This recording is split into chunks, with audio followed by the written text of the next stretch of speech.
Hello नमस्कार दोस्तों, स्वागत है आप सभी का सत्या एक्सीलेंट यूट्यूब चैनल पे। दोस्तों आज हम आपको पढ़ाने वाले हैं यहाँ पर ट्रांसफार्मर चैप्टर से कुछ इंपॉर्टेंट क्वेश्चन जो कि ज़्यादातर परीक्षाओं में पूछा जाता है। तो आप सभी से रिक्वेस्ट है कि वीडियो को कंप्लीट देखिएगा और जो लोग चैनल पे नए होंगे चैनल को भी सब्सक्राइब कर देंगे ताकि आपको हर एक दिन ऐसी क्लास मिल जाए। तो चलिए दोस्तों आज का क्लास हम शुरू करते हैं। क्लास में क्वेश्चन नंबर 1 से आपका क्वेश्चन स्टार्ट किया जाता है और आपको डेली वीडियो मिलती रहेगी।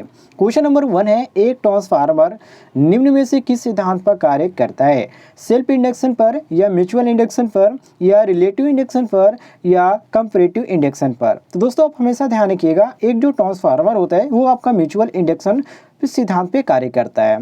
जो आपका यहाँ पर म्यूचुअल इंडक्शन सिद्धांत होता है, इसका जो तात्पर्य होता है वो होता है कि ये आपका एक ही फ्लक्स द्वारा प्राथमिकता और जो द्वितीय कुंडली होती है उसमें विद्युत वाहक बल उत्पन्न करना। तो ये आपका क्वेश्चन के अनुसार जो सही हो जाता है ऑप्शन नंबर बी बिल्कुल करेक्ट आंसर हो जाता है, म्यूचुअल इंडक्शन। तो हम बी ऑप्शन क्वेश्चन के अनुसार बिल्कुल करेक्ट आंसर मारेंगे।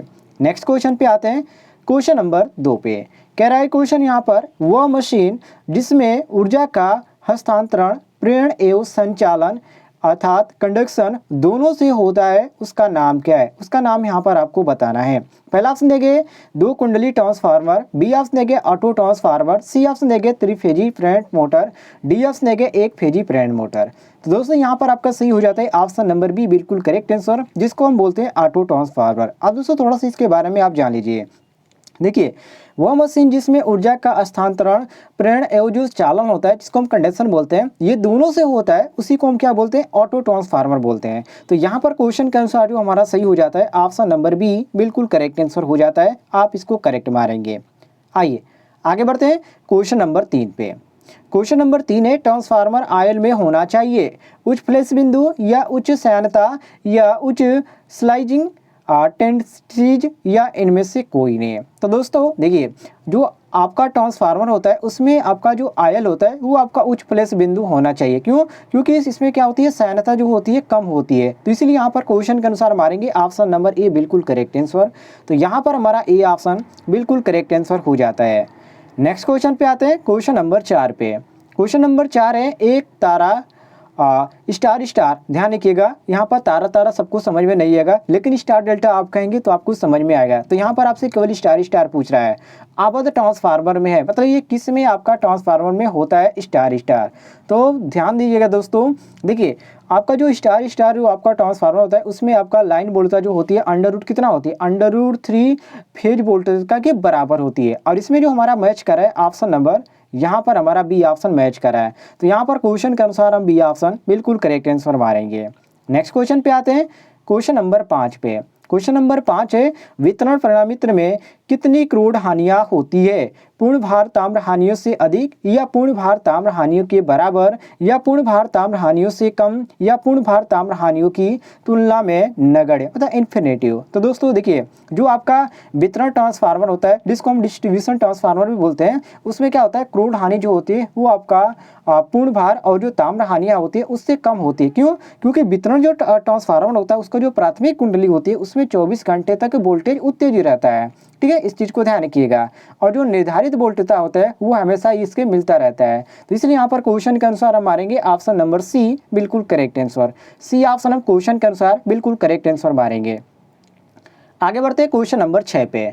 क्वेश्चन नंबर 6 दोस्तों, किसी ट्रांसफार्मर में ताम्र हानि का मान पूर्ण भार एवं एक शक्ति गुणांक पर 800 वाट है। यदि पूर्ण भार एवं शक्ति गुणांक 0.8 लैगिंग है तो ताम्र हानि का मान होगा। देखिए दोस्तों, बहुत इजी क्वेश्चन है। देखिए, यदि किसी भी ट्रांसफार्मर में ताम्र हानि का जो मान है वो पूर्ण भार एवं जो एक मान शक्ति गुणांक का जो मान होता है वो आपका एक है, तो आपका 800 वाट हो तो उस समय पूर्ण भार जो आपका होगा वो आपका 0.8 शक्ति गुणांक पर ही ट्रांसफार्मर की ताम्र हानि 800 वाट होगी। अब इसी में हमारा यही पूछ रहा है, तो 800 वाट जो हमारा मैच करा है, तो यहाँ पर क्वेश्चन के अनुसार ऑप्शन नंबर सी मैच करा है। तो सी ऑप्शन हम क्वेश्चन के अनुसार बिल्कुल करेक्ट आंसर मारेंगे। सभी लोग ध्यान दीजिएगा। आगे बढ़ते हैं हम क्वेश्चन नंबर 7 पे। कह रहा है क्वेश्चन, एक सिटी लाइन के साथ खाली स्थान में जुड़ा हुआ है, श्रृंखला या पार या ए व बी दोनों या यहाँ पर जुड़े नहीं है। इसको ध्यान रखिएगा, ये क्वेश्चन क्या कह रहा है, एक सिटी लाइन में। ठीक है, तो यहाँ पर देखिए इसमें आपका जो सही हो जाता है ऑप्शन नंबर यहाँ पर ये करेक्ट हो जाए, क्योंकि दोस्तों एक सिटी लाइन के साथ जो होता है श्रृंखला के साथ जोड़ा जाता है, और जो धारदार धारा जो होता है आपका परिणामित जो आपका सिटी ट्रांसफार्मर होता है उसकी प्राथमिक कुंडली को लाइन के श्रेणी क्रम में जोड़ता है, न कि द्वितीय कुंडली में जोड़ता है। इसलिए यहाँ पर मारेंगे क्वेश्चन के अनुसार ऑप्शन नंबर ए बिल्कुल करेक्ट आंसर। सभी लोग ध्यान दीजिएगा। आगे बढ़ते हैं क्वेश्चन नंबर 8 पे। यदि दोस्तों आपको क्वेश्चन पसंद आ रहे होंगे तो वीडियो पर लाइक कीजिएगा और ज़्यादा से ज़्यादा शेयर कीजिएगा। क्वेश्चन नंबर 8 पे आते हैं। कह रहा है क्वेश्चन ट्रांसफार्मर की दोनों कुंडलन परस्पर होती है, चालकीय रूप से संबंध या प्रणीय रूप से संबंध या किसी प्रकार से संबंध नहीं होती या विद्युत स्थैतिक रूप से संबंध होती है। दोस्तों देखिए ट्रांसफार्मर की दोनों जो कुंडलन होती है और वो आपका परस्पर क्या होता है, एक प्रणीय रूप से संबंध होती है। अब इसमें हमारा जो मैच करा है वो हमारा ऑप्शन नंबर बी मैच करा है, तो क्वेश्चन के अनुसार हम बी ऑप्शन बिल्कुल करेक्ट आंसर मारेंगे। नेक्स्ट क्वेश्चन पे आते हैं। क्वेश्चन नंबर 9 पे। क्वेश्चन नंबर 9 है दोस्तों, ट्रांसफार्मर रूपांतरित करता है। जो ट्रांसफार्मर होता है वो क्या रूपांतरित करता है, विभव करता है या धारा करता है, या विभव तथा धारा दोनों करता है, या आवृत्ति केवल करता है। तो आप हमेशा ध्यान रखिएगा जो ट्रांसफार्मर होता है, ठीक है, वो विभव और धारा दोनों रूपांतरित करता है। मतलब हम कह सकते हैं कि ट्रांसफार्मर विभव तथा धारा का रूपांतरण करता है। और ट्रांसफार्मर क्या होता है, एक स्थैतिक साधन होता है जिसका कोई भी भाग जो होता है वो घूर्णन नहीं करता है, मतलब सभी जो उसके पार्ट होते हैं वो स्थिर रहते हैं। इस चीज़ को ध्यान रखिएगा। और जो ट्रांसफार्मर होता है उसमें आवृत्ति को हम परिवर्तन नहीं भी कर सकते, इस चीज़ को ध्यान रखिएगा। उसमें आवृत्ति में कोई परिवर्तन नहीं होता है। बाकी आगे बढ़ते हैं। क्वेश्चन नंबर 10 पे आते हैं। क्वेश्चन नंबर 10 है दोस्तों, ट्रांसफार्मर की दक्षता किस शक्ति गुणांक पर अधिकतम होगी, 0.8 अग्रगामी या इकाई, या 0.8 पश्चगामी, या 0.5 अग्रगामी या पश्चगामी। दोस्तों देखिए ट्रांसफार्मर की जो दक्षता होती है जिसको हम इफिशियंसी बोलते हैं, इसकी जो शक्ति गुणांक होती है वो आपका यूनिटी पावर फैक्टर पर अधिकतम होती है। मतलब कि इकाई शक्ति गुणांक पर ट्रांसफार्मर का जो वोल्टेज होगा वो आपका नियमन बहुत ही कम होता है, जिससे क्या होता है ट्रांसफार्मर की जो दक्षता होती है वो अधिकतम होती है। अब इसी को यहाँ पर क्वेश्चन में हमारा पूछ रहा है, इसलिए यहाँ पर मारेंगे क्वेश्चन के अनुसार ऑप्शन नंबर बी बिल्कुल करेक्ट आंसर। बी ऑप्शन हमारा यहाँ पर सही हो जाता है। आगे बढ़ते हैं क्वेश्चन नंबर 11 पे। क्वेश्चन नंबर 11 है दोस्तों, ट्रांसफार्मर के क्रूड को पत्तियों द्वारा क्यों बनाया जाता है। वेरी वेरी इंपॉर्टेंट है। पहला ऑप्शन दिया इसमें भंवर धारा हानियों को कम करने हेतु, या विनिर्माण को आसान बनाने हेतु, या कोई विशेष लाभ नहीं है, या डी ऑप्शन देंगे परागैमता को बढ़ाने हेतु। दोस्तों ट्रांसफार्मर के क्रूड को भंवर धारा हानियों को कम करने के लिए ये पत्तियों के रूप में क्या करते हैं, इसको बनाते हैं, ठीक है, इसको ध्यान रखिएगा। और अब इसका रीजन ये है क्यों बनाया जाता है, क्योंकि जो क्रूड होता है उसको पतली पतली पत्तियों में विभक्त करके बनाया जाता है, ताकि प्रत्येक जो पत्ती है उसका क्षेत्रफल कम हो सके, इसलिए बढ़ाया जाता है। और यहाँ पर कम करने का मतलब ये क्षेत्रफल कम करने का कि जो प्रतिरोध होता है वो बढ़ जाता है जब इसकी पत्तियां जो होती है उसका क्षेत्रफल कम किया जाता है, तो इसको ध्यान रखिएगा। तो यहाँ पर क्वेश्चन के अनुसार जो हमारा सही हो जाता है ऑप्शन नंबर ए बिल्कुल करेक्ट आंसर हो जाता है, मिला लीजिएगा। आगे बढ़ते हैं क्वेश्चन नंबर 12 पे। कह रहा है क्वेश्चन ट्रांसफार्मर की दक्षता अधिकतम होती है जब, मतलब किस समय ट्रांसफार्मर की दक्षता होती है वो अधिकतम होती है। ताम्र हानियां बराबर लौह हानियां, या लौह क्रोड हानियां बराबर 0, या ताम्र हानियां बराबर 0, या उपयुक्त में से कोई नहीं। दोस्तों ट्रांसफार्मर की जो दक्षता होती है वो अधिकतम होती है, सभी को मालूम है, लेकिन कब होती है तो ध्यान दीजिएगा, जब जब आपका जो ताम्र हानियां होती है और जो लौह हानियां होती है बराबर होती है उस समय होता है। तो यहाँ पर जो हमारा सही हो जाता है ऑप्शन नंबर ए बिल्कुल करेक्ट आंसर हो जाता है, सभी लोग मिला लीजिएगा। चलिए आगे बढ़ते हैं क्वेश्चन नंबर 13 पे। क्वेश्चन नंबर 13 है दोस्तों, शैथिल्य हानियां निर्भर करती है, आवृत्ति पर निर्भर करती है, या बोल्टता पर निर्भर करती है, या ए व बी दोनों पर, या उपयुक्त में से कोई भी नहीं, मतलब कि किसी पर भी नहीं निर्भर करती है। तो दोस्तों ध्यान रखिएगा, जो शैथिल्य हानियां होती है वो आवृत्ति पर निर्भर करती है, और इसके अलावा जो फ्लक्स घनत्व होता है और जो क्रोड होता है उसके आयतन पर भी निर्भर करती है। तो यहाँ पर क्वेश्चन के अनुसार जो हमारा सही हो जाता है ऑप्शन नंबर ए बिल्कुल करेक्ट आंसर हो जाता है। बाकी इसमें और भी ऑप्शन हमारा मैच नहीं करा है, लेकिन यहाँ पर आवृत्ति हमारा मैच करा है, तो इसलिए यहाँ ए ऑप्शन बिल्कुल करेक्ट आंसर मारेंगे आवृत्ति पर, ठीक है। आगे बढ़ते हैं क्वेश्चन नंबर 14 पे। क्वेश्चन नंबर 14 है दोस्तों, धारा ट्रांसफार्मर, जो आपका धारा ट्रांसफार्मर होता है जिसको हम करंट ट्रांसफार्मर बोलते हैं, वो उसमें क्या होता है, द्वितीय कुंडली के बंद होनी चाहिए, या द्वितीय कुंडली खुली होनी चाहिए, या द्वितीय कुंडली बंद होनी चाहिए, या प्राथमिक कुंडली खुली होनी चाहिए। तो दोस्तों ध्यान रखिएगा, जो आपका धारा ट्रांसफार्मर पूछ रहा है, तो धारा ट्रांसफार्मर क्या होता है, यदि द्वितीय कुंडली बंद होनी चाहिए, क्योंकि इसमें क्या होता है, धारा ट्रांसफार्मर की जो द्वितीय कुंडल होती है उसमें फेरों की जो संख्या होती है अधिक होती है, और द्वितीय कुंडल में जो खुले होने का इसमें कारण होता है कि जो प्रेरक विभव होता है उसका मान अधिक हो जाता है, इसलिए ये आपकी खुली रहती है। फिलहाल यहाँ पर क्वेश्चन के अनुसार चलते हैं, तो ऑप्शन नंबर यहाँ पर हमारा सही हो जाता है, बी बिल्कुल करेक्ट आंसर, द्वितीय कुंडली खुली होनी चाहिए। तो बी ऑप्शन क्वेश्चन के अनुसार हम बिल्कुल करेक्ट आंसर मारेंगे। आगे बढ़ते हैं क्वेश्चन नंबर 15 पे।